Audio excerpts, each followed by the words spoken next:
Hola, mi nombre es Ana Gabriela Roblero Velasco y soy de la carrera de Administración Empresarial.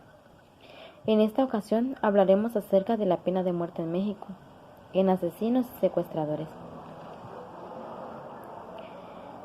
La pena de muerte, la cual data desde tiempos prehispánicos como resultado de cometer faltas graves, las cuales iban desde pedradas, mutilaciones de mano, hasta la muerte por decapitaciones. Es increíble ver cómo es que en esos tiempos existía la pena de muerte de esa forma tan violenta. Para ellos el delito que cometían era imperdonable y el castigo era sumamente riguroso. Ser alguien que se rebelaba y conspiraba contra su país era llevado a la muerte, al igual que a los que cometían adulterio, fornicación, a los que fueran alcohólicos, a las personas del mismo sexo que se les encontrara teniendo relaciones sexuales, eran sentenciados a la pena de muerte. Al igual a los que robaban, se les cortaba la mano. En nuestra actualidad, las cosas están salidas de control. Por un lado, tenemos los derechos de la vida, que no deben de ser quitados con la pena de muerte porque es un delito. Por otro lado, los secuestradores y asesinos que andan sueltos, haciendo de las suyas, la cual aumenta cada día más, y eso también es privar de la libertad. Al paso que vamos tendremos más muertes si no tratamos de parar esta situación. La pena de muerte es un caso debatido, pues las leyes están en contra de la muerte de un individuo. Pero, ¿acaso no ponemos a pensar en esas muertes que son privadas sin consentimiento alguno? Y más, si en este caso hablamos de las personas que son menores de edad. Las personas que no tienen esa capacidad de defenderse, puesto que sus agresores siempre van a ser personas mayores. Personas las cuales apenas están empezando a disfrutar de la vida. Personas las cuales, una vez cometido el delito con ellos, ya no regresan a esta vida, sin pensar en el dolor en el que quedan sus padres y familiares, al ya no poder verlos, al ya no poder recuperarlos. En nuestro país la pena de muerte sería algo difícil de aplicar, pero sería algo que mejoraría los índices de muerte de infantes. Así tendríamos más concientización para pensar antes de cometer un delito.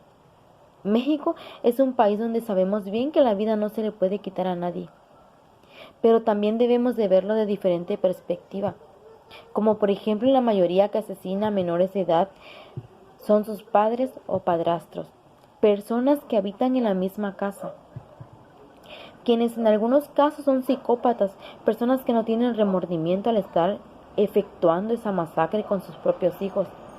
Personas que ven a sus hijos como el enemigo por sed de venganza de sus parejas. Personas que creen que eso es lo mejor.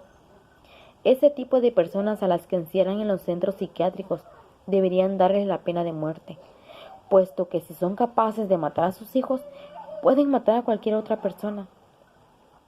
También tenemos otro claro ejemplo, como lo son los secuestradores, quienes piden rescate por sus rehenes y lo más triste, si las personas son de escasos recursos, llegan a matarlos sin piedad alguna. Además de que los torturan y los mutilan de poco a poco hasta dejarlos morir. Y lo peor es que los familiares ni siquiera se enteran del destino que le dan a los cuerpos de los familiares. Además, si es el caso, trafican con los órganos de ellos. De una u otra manera, siempre los secuestradores van a tener que adquirir dinero y siempre buscan la forma para hacerlo. Este tipo de personas en realidad merecen la muerte y deberían de tener un castigo severo por cometer ese tipo de delitos. Esto sí es privar de la vida a las personas.